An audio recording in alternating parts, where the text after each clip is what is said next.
Well, despite dropping those points at home yesterday, Liverpool still 6 points clear with a game in hand. Arsenal, Forest and Chelsea make up the rest of the top four. Forest play this evening. Newcastle into fifth after their win at Spurs, and Manchester City are only a point behind them. They're in sixth now. Villa climb above Fulham after their win against Leicester. Manchester United, even with the point, remain in the bottom half. It was a much improved performance yesterday against Liverpool. Spurs only a point ahead of them in 12th. Ipswich in the bottom three after their draw with Fulham, but they are only a point behind Everton, who are in 16th. Wolves in between them in 17th. They host Forest this evening.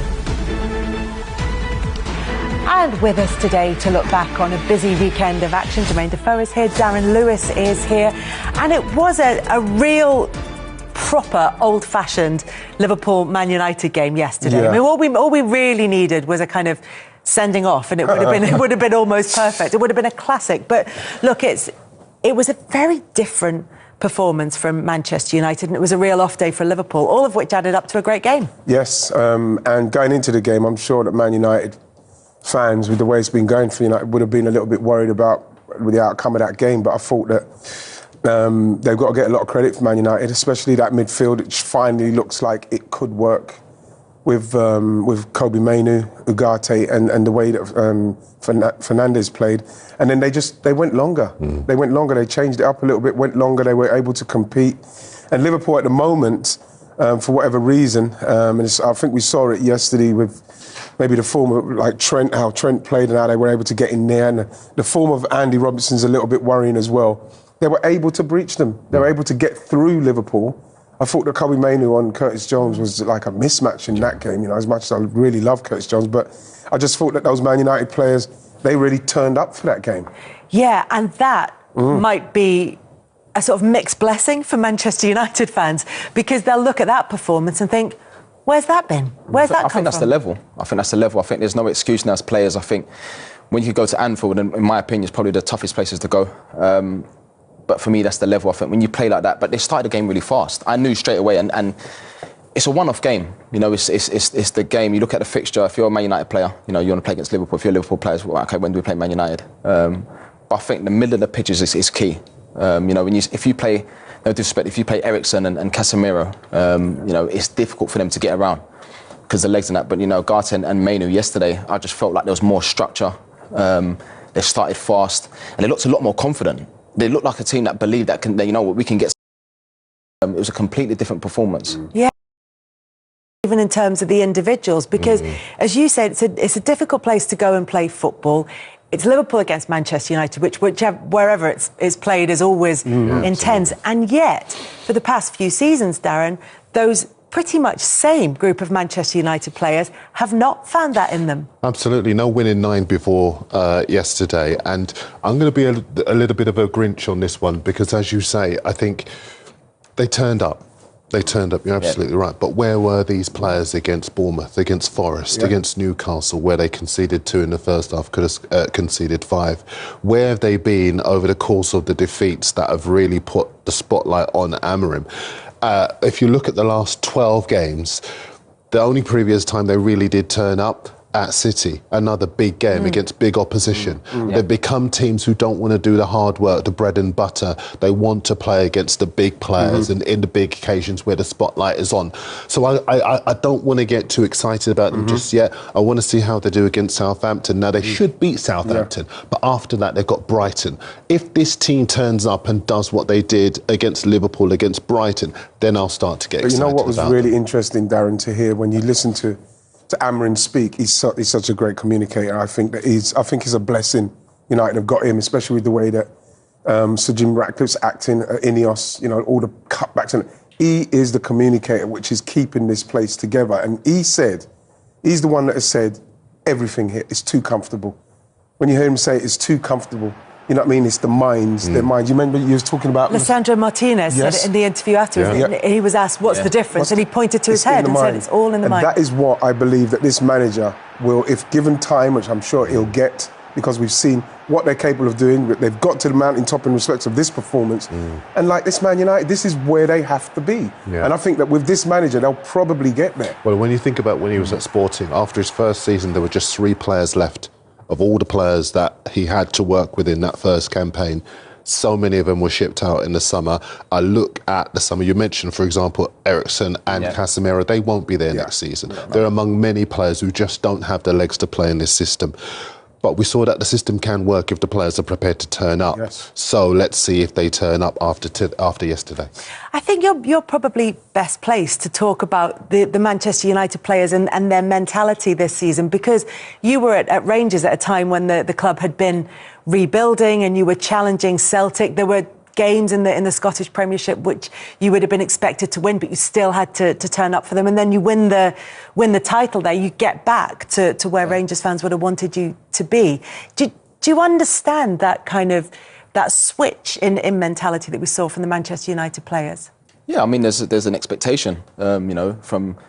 I suppose it's sort of like you have to put that pressure on your teammates. You have to drive those standards as players. I think a lot of teams now, they've got a lot of managers talk about leadership groups. Manager can't do everything. As players, especially the senior players that are there and they've been there and they understand, I think you've got to drive those sort of messages. But like you said, when we was at Rangers, I remember Steve, we had a meeting, pre-season, and Steve says to us, listen, I've spoke to the board, this is what they want, so now I'm putting that on you as players. If you can't do it, then I'll get someone else into that. So he put the pressure on the players. And I think it's good pressure, because then you know what you have to bring it every game. And training.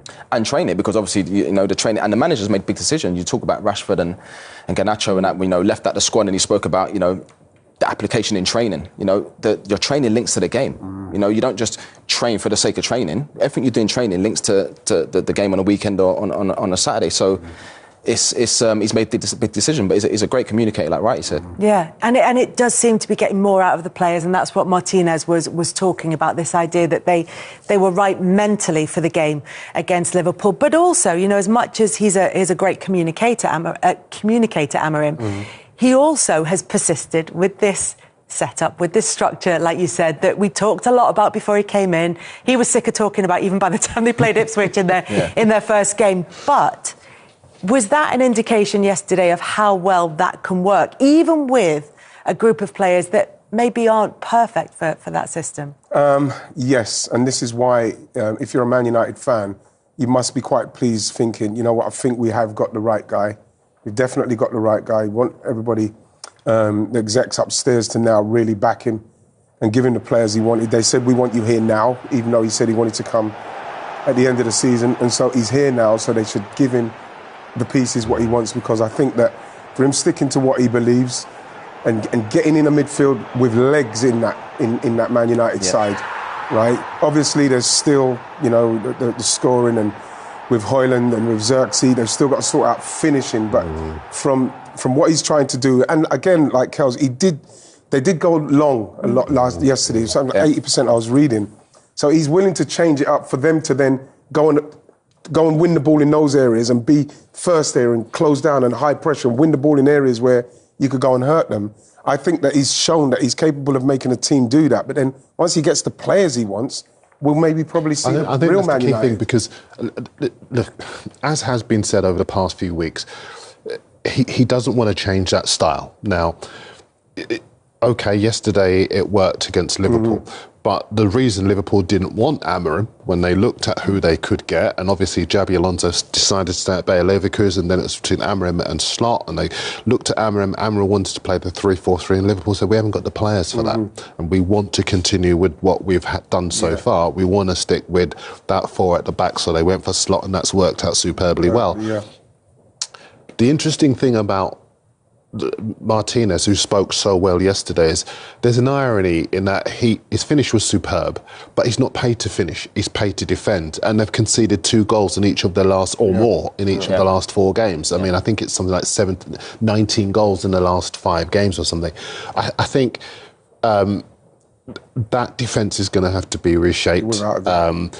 That midfield, there are signs of something being there, and with the willingness to go longer rather than pass out and play around at the back, there is a suggestion that he can be more pragmatic.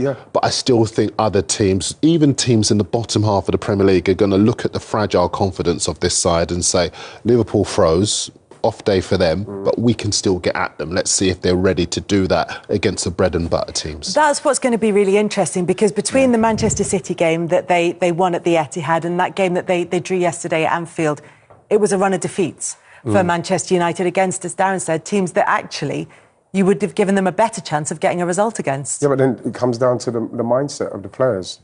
And the so what is that? What is that? That is having a mentality, an elite mentality at the start of the season, where you know, and how Man United used to be, and how all the teams that win, like how Manchester City were, all the great teams that win the Premier League have to be. You know that you have to start the season as if it's the end of the season. You have to start the season winning, and winning anyhow you can, getting the momentum and getting in front. That's a mentality that we're now seeing, unfortunately, at Manchester City, for them, is broken. Maybe they cannot sustain the mentality to do what they're doing in dominating teams. Because I remember I read Tony Adams' book, and he was talking about when George Graham was in charge at Arsenal, we come in dressing room and give all of you guys specific instructions what he wanted to see, even down to you, saying, I want this amount of runs from you. You know, I've covered your Spurs team many times where Harry came in and he had a culture of hard work, and then and all the managers you had at Spurs had that. I kind of see Amorim with that culture of hard work, but I don't see the players being good enough to be able to. You know what's interesting about that, Dan, when you say that, because George Graham would instill that in you, what he needs from you. As soon as the game's kicked off, I've got to make 3 or 4 runs down the channels. That everybody's got to do what they've got to do. And I remember Tony Adams, before we'd go out, he said, "You all know your jobs. Do your jobs to the best of your ability of doing your job."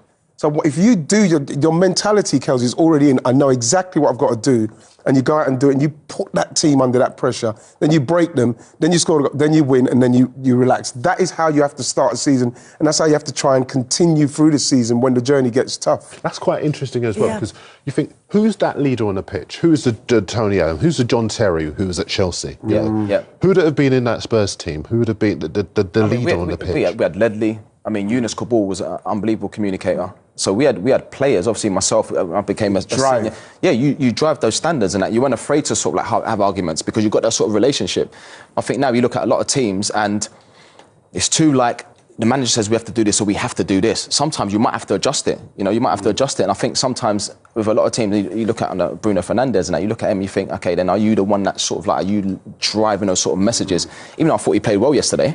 Yeah, but hasn't done in that fixture in previous seasons that we're talking about. Yeah, it isn't always consistently at his best in the big fixtures. But this is where they have to, this is where that game yesterday, as they've put down a marker to say, this is what we can do. Yeah. Now, Kels, we're going to find out, because Roy Keane's constantly talking about it. We'll find out what these players are about, because they've got a few managers out of that place. Yeah. And so what's got to happen now is that those players have to respond to the fact that they can get to those levels. And if they fall down again, we'll know, and he will know, Amorim, these ain't the players, these ain't going to do it because they haven't got the mentality to do it. I'm not convinced. I look at that squad and I think it needs wholesale changes. I'm not convinced about Fernandes as a captain. I think he throws his arms in the air too much. He gets yellow cards needlessly for dissent. He's led by his emotions. Yeah. And I think when you look at some of the other names we've just mentioned a second ago, you look at their ability to inspire, to communicate, to drive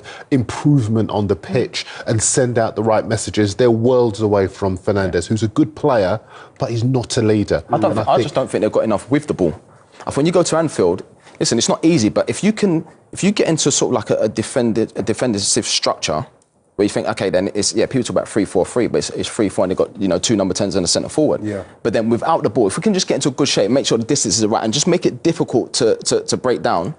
But then when you play against the lesser teams, when you have to dominate the ball, you need more than that. You need a lot more. You need a lot more. I think that idea of playing with emotion is a really interesting one, because traditionally it's been the sense of take emotion out of the game. But actually, if you can regulate your emotions, if you can channel and manage your emotions, they can be a real asset to you as a player. It's not about killing them. It's not about going into a game dead inside. No. It's about using them productively. But this is where a leader who probably is emotional as well deep down in what he's doing, but he's able to channel it in a way where he can inspire people.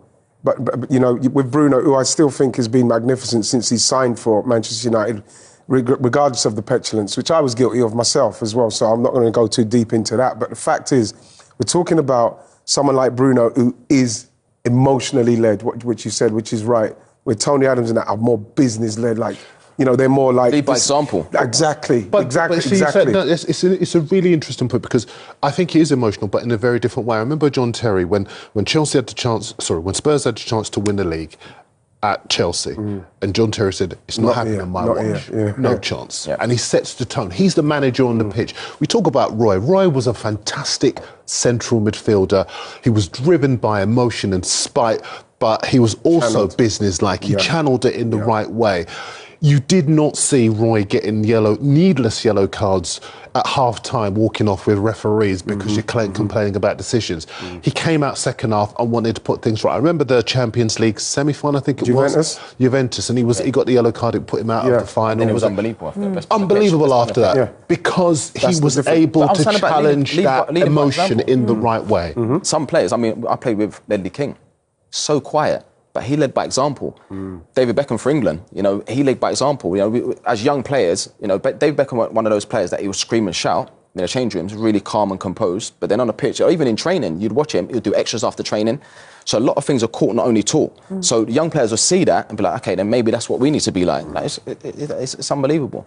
I mean, you could watch that game and think, while Arne Slot said Liverpool were prepared for how Manchester United would be set up, one way or another, they might not have been prepared for the intensity that Manchester United played at. And just to come back to that point of emotion, we've been waiting for the 3 players who are out of contracts. We've been waiting all season to be able to go, oh, look, it's taking a toll on them. Did it take a toll on Trent Alexander-Arnold? Because suddenly it's Real Madrid have made a bid. It's moved on a stage in terms of the reporting. Do you think that was...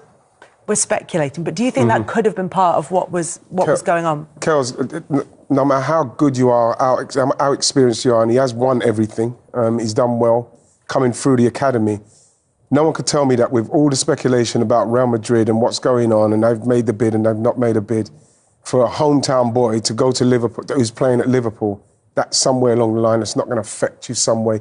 Because as much as we are just watching Trent on the pitch and he might be having a poor game, what's going on in Trent's head's going on all the time, every minute. Are you going to stay, Trent? Listen, the pressure that's being put on him.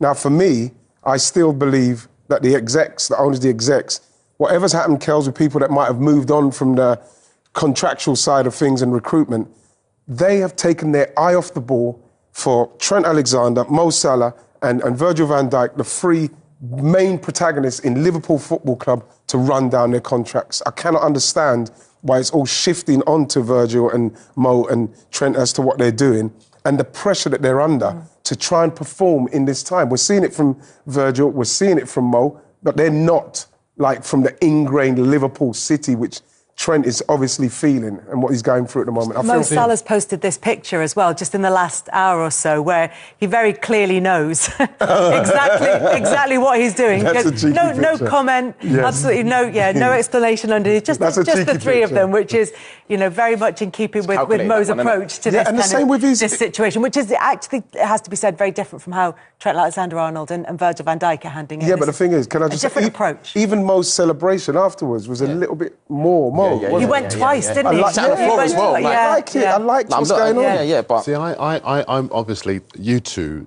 especially. I mean, I know you since you were 15. Yeah. And when you've had, you know, West Ham and Portsmouth, was it took you from West Ham, and so you've had that transfer sort of speculation around you forever, and you've still scored goals through that and whatever. And I kind of, this is heresy here, but I just kind of feel like with Trent, he will have known about Real Madrid, so I just thought he had an off day rather than it getting to him. But again, I can't really contend you because you guys know, all 3 of you because know. What Arne Slot said afterwards was that he sort of parked the transfer speculation, which has moved on in this week, certainly in terms of the reporting of it. There's a concrete bid in now from Real Madrid, which makes a difference. But also he said Dalot played brilliantly. Konate on the right-hand side of central defence wasn't fully fit, had just come back into the side, which means that he's not necessarily, Trent's having to work a little bit harder there as well. That there are other issues that were affecting his performance. That's what I'm saying. Man United played well on the day, so it's just like it wasn't an easy game to play in. Yeah. The intensity of the game, it was a high energy game. So obviously there's a lot of noise around Trent at the minute, and You know, you have to put yourself in And his he's shoes. played a lot of games because Conor Bradley, who would replace him, And was only fit enough to come on at the very end of the game. So he's been playing all the right backs. It's the only bad game he's had all season. Yeah. You know, to set those sort of standards that high, and then people like saying like, but you must be like, what's he thinking? You know, at the end of it, like he's in a position where Liverpool could go on and win the league, you know, the Champions League, and then he's thinking, okay, then I've got a chance to go to Real Madrid. You know, when Real Madrid come knocking, there's not many players that say no. So there's a lot of stuff that's going on. But the fact that a lot of people are saying all this negative stuff about Trent, he's been unbelievable this season. I think that was my concern. 17 goals conceded before kick-off yesterday. Is the best defence in the Premier League. So he's actually had a good season. It's coincided with everything coming to a crescendo. But I'm not... Listen, I will never know. None of us will ever know. But I just think... I can't believe it would have got to him. I can't believe it. Only because when you look at what he's won everything there is to win. There has been noise around Trent forever, even in those periods where people didn't rate him, didn't think he was up to it. He's won everything. So, but for me, Darren, so it's coincidence for him to have the worst ever game I've ever seen him have. Yeah. That was the worst game I've seen. Yes, and you're right, but I think... In and around that Real Madrid talk and everything. Maybe his strength of character that it is only one game. Yeah. Maybe that's the experience that you're talking about. But I think in general terms, it was the worst game Liverpool have had because, let's not kid ourselves and everybody watching. Worse than Forest? Well, only in so much as everybody expected them to beat Manchester United by a cricket score. The form of the two teams, one defeat in 27 matches under Slot, Liverpool losing their last 4 in all competitions and conceding 11 goals. Everybody expected them to win. You ask people, they won't. Sometimes we're too professional to say it on air, but, you ask people off air, whatever, and is it 4-5-0? Yeah. 6-0? Yeah, everyone. 8-0. I don't think Liverpool supporters was there because it's Liverpool, Man United. And I think you could look at previous seasons and there were that this is, at some stage, this run of, big wins over Manchester United at Anfield is going to come to an end. It just felt like that kind of was in the middle of the game was nearly called off, and then there was a lot of because there was a lot of snow in the area. The chance Maguire's chance at the end, and there was a great chance, with Harry Maguire.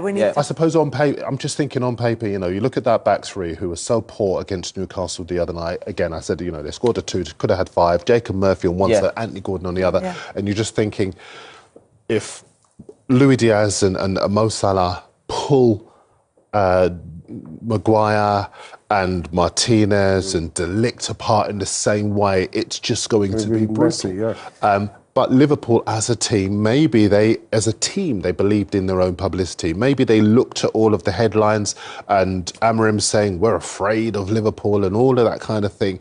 And maybe collectively they played badly. They missed opportunities. They fell behind. I'm not really sure you can ascribe that to one player. I think that is a collectively bad performance for my money. Yeah.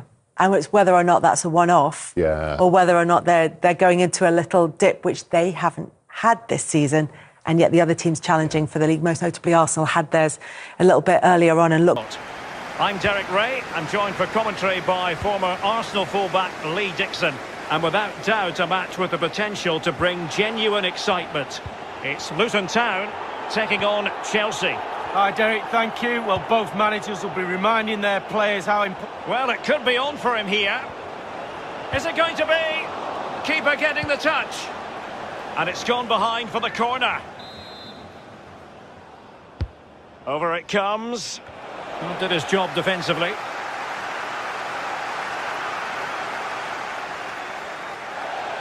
And they'll get ready for the throw-in.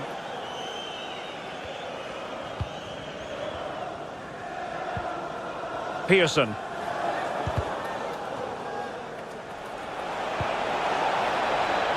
So after that, a goal kick it'll be.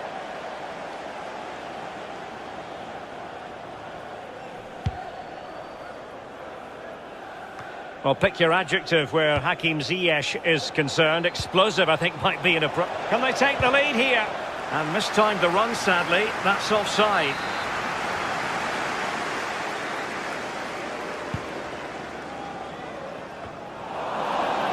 Throw-ins given.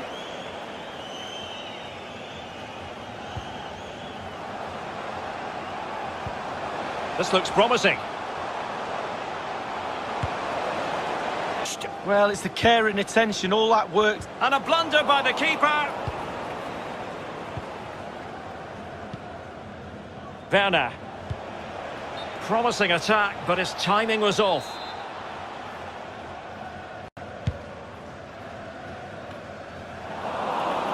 Well, they've lost possession of the ball. Nicely cut out. Oh, that's an interesting pass. Ziyech. In it goes. An early goal. No wonder they're celebrating.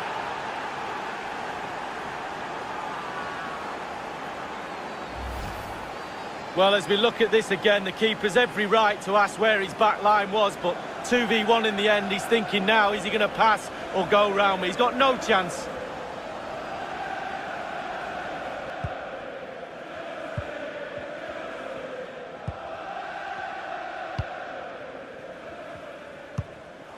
Well, real difficulty keeping the ball.